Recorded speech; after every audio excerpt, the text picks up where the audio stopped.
construire des ponts écologiques permettant le passage de la faune, aménager des routes capables de résister aux aléas climatiques, ou encore déployer la fibre optique à travers le pays. C'est exactement ce que propose d'apprendre le BTS Travaux publics. Absolument. Ce sont des défis techniques et environnementaux majeurs pour notre époque. La mission de cette exploration audio aujourd'hui est de rendre parfaitement limpide le contenu du référentiel du BTS Travaux publics. Un document très précis, oui. C'est le document officiel détaillant cette formation, mis à jour par l'arrêté de juillet 2024. Le but est de fournir aux auditeurs, particulièrement ceux en pleine réflexion sur leur orientation scolaire, une compréhension claire, vivante et approfondie de cette filière. Et c'est un texte absolument crucial à analyser en détail. Pourquoi cela ? Eh bien, il ne s'agit pas d'une simple liste de cours administratifs. C'est une véritable feuille de route minutieusement alignée sur les immenses défis actuels. Ce référentiel montre précisément comment la formation s'est adaptée pour répondre aux exigences d'un monde en transition. Un monde où l'acte de construire doit impérativement rimer avec la préservation de notre environnement. Exactement. D'accord, décortiquons cela. Pour commencer, il faut bien comprendre l'essence moderne de ce secteur. Cela va bien au-delà des idées reçues que l'on pourrait avoir. Oui, on s'imagine parfois uniquement des engins de chantier très bruyants et du béton coulé à la chaîne. Or, le métier visé principalement par cette formation, c'est celui de chef de chantier. Et ce n'est pas une mince affaire, hein. En effet, ce n'est pas simplement une personne présente sur le terrain pour faire acte de présence. C'est le gestionnaire qui prend les décisions, qui coordonne des équipes entières, qui communique avec les riverains et surtout qui garantit la sécurité. Ce qui est fascinant ici, c'est la place centrale de la transition écologique dans ce métier. C'est vraiment omniprésent dans le nouveau référentiel. Tout à fait. Les futurs techniciens apprennent dès le premier jour à réduire l'empreinte carbone et à restaurer le milieu naturel. Il y a une application très stricte de ce que l'on appelle la règle des 3 RVE. Arrêtons-nous un instant sur ce sigle, 3 RVE. Oui. Cela signifie la réduction à la source, le réemploi des matériaux, le recyclage, la valorisation et l'élimination sécurisée. C'est la base de l'économie circulaire sur un chantier moderne. Mais concrètement, la valorisation ou le réemploi sur le terrain, cela ressemble à quoi ? Prenons une situation réelle. Autrefois, quand on détruisait une ancienne route, On envoyait tous les gravats à la décharge. c'est ça. Aujourd'hui, avec cette règle, le chef de chantier va organiser le concassage de cet ancien béton directement sur place. Ah, pour le réutiliser immédiatement. Précisément, ce béton concassé devient la couche de fondation de la nouvelle route. On économise le transport des camions, on évite d'extraire de nouvelles pierres et on réduit massivement les émissions de CO2. Imaginons que l'on doive construire un parc éolien ou une usine de traitement des eaux. Le technicien supérieur se trouve vraiment au cœur de ces innovations. Loin de l'image classique de la construction. C'est de l'ingénierie au service du territoire. Absolument. Et pour former des professionnels capables de relever ces défis, la formation divise les compétences en 4 grands blocs.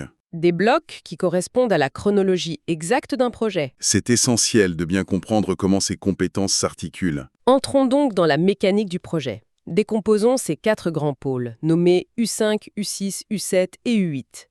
Commençons par le bloc de management de projet, l'unité U7. Un rôle fondamental. Pour bien se le représenter, c'est comme être le capitaine d'un navire. J'aime beaucoup cette comparaison. Il faut garder le cap sur le budget et le planning, veiller sur l'équipage en gérant les ressources humaines et s'assurer que le voyage respecte l'environnement. Dans la réalité de ce management, le futur technicien doit savoir communiquer efficacement, à l'oral comme à l'écrit. Il interagit avec des sous-traitants, des fournisseurs, des ingénieurs. Et le point d'orgue de ce rôle de capitaine, c'est l'analyse et la prévention des risques pour la sécurité. Le danger est toujours présent sur un chantier de travaux publics. Des machines de plusieurs tonnes, du travail en hauteur. La mission première est de s'assurer que chaque membre de l'équipe rentre chez lui sain et sauf. Mais il y a une chose qui m'interpelle. On parle de jeunes étudiants. Comment un technicien d'une vingtaine d'années peut-il imposer des règles de sécurité à des ouvriers qui ont 20 ou 30 ans d'expérience ? C'est toute la difficulté, et c'est l'enjeu de cette unité. La réponse réside dans la légitimité technique et la communication. Il faut s'appuyer sur le cadre légal. Oui, mais pas seulement. Il apprend la psychologie du travail, l'écoute. Il ne s'agit pas de donner des ordres de manière autoritaire, mais d'expliquer pourquoi le port du harnais sauve des vies. Il doit instaurer un climat de confiance. Les relations humaines sont vraiment au centre de ce métier technique. C'est indispensable. Une fois l'équipage géré, passons au deuxième bloc. La conception d'un ouvrage, l'unité U5. La phase d'analyse et de dimensionnement. Ici, on peut penser au cuisinier étoilé qui élabore minutieusement sa recette avant de passer au fourneau.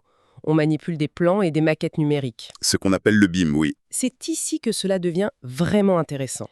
Car c'est lors de cette conception que l'on calcule le coût de revient et que l'on choisit des solutions techniques respectueuses du développement durable. L'évaluation de cette compétence est d'ailleurs une épreuve intense de 4 heures basée sur un dossier technique réel. Par exemple, l'aménagement d'un rond-point. Oui, ou la rénovation d'un réseau d'assainissement. L'étudiant doit analyser l'ouvrage, proposer des solutions viables face aux contraintes du terrain et justifier ses choix en intégrant la performance environnementale. Prouver que la recette est réalisable, économiquement viable et écologiquement responsable. Exactement. Ensuite, troisième bloc, la préparation de chantier, l'unité U6. Là, c'est comme préparer une grande expédition en haute montagne. On ne part pas sans préparation. On ne part jamais sans avoir prévu les méthodes, planifié les étapes et assuré le matériel. L'improvisation n'a aucune place. L'épreuve qui valide ce bloc est d'ailleurs très spécifique. C'est un projet de 100 heures. 100 heures, c'est considérable. Cela représente plus de 2 semaines complètes de travail à temps plein, réalisé sur un ordinateur avec des logiciels professionnels. L'étudiant travaille en autonomie. Totalement. Il doit produire les pièces administratives, identifier les besoins en main-d'œuvre, commander les matériaux, planifier les travaux dans le temps et établir le budget prévisionnel. C'est une mise en situation d'une exigence rare. Enfin, vient le quatrième bloc, l'implantation et le contrôle. L'unité 8. Le moment de confronter la théorie au terrain. Pour cette étape, l'image est celle du médecin des infrastructures. Il s'agit de la topographie, c'est-à-dire relever les mesures d'un terrain, Mais aussi le contrôle des ouvrages. L'étudiant apprend à identifier visuellement des pathologies. des pathologies. C'est le terme professionnel. Ce sont les défauts ou les maladies sur une route ou un réseau. Par exemple, une fissure due au gel. D'accord. Une fois le diagnostic posé, il faut proposer des travaux de maintenance pour, disons, guérir l'ouvrage. C'est une compétence qui s'évalue de manière très pratique. Oui, par des épreuves de 3 heures, souvent en laboratoire ou sur le terrain, l'étudiant manipule des appareils de topographie ou réalise des essais de résistance sur des matériaux. Ces 4 blocs professionnels constituent le cœur du métier. Mais attention, ce BTS n'est pas uniquement de la technique pure, il y a des matières générales. Si l'on relie cela à la vue d'ensemble, on s'aperçoit que les matières comme les mathématiques ou la physique ne sont pas abstraites, elles sont ancrées dans la réalité professionnelle. Les mathématiques servent à la géométrie, ce qui est indispensable pour la topographie. Et aux statistiques, pour le contrôle qualité.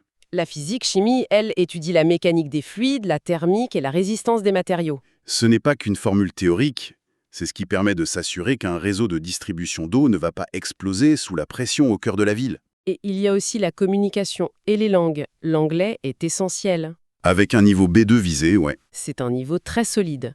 Mais pourquoi une telle exigence pour construire en France, Sam ?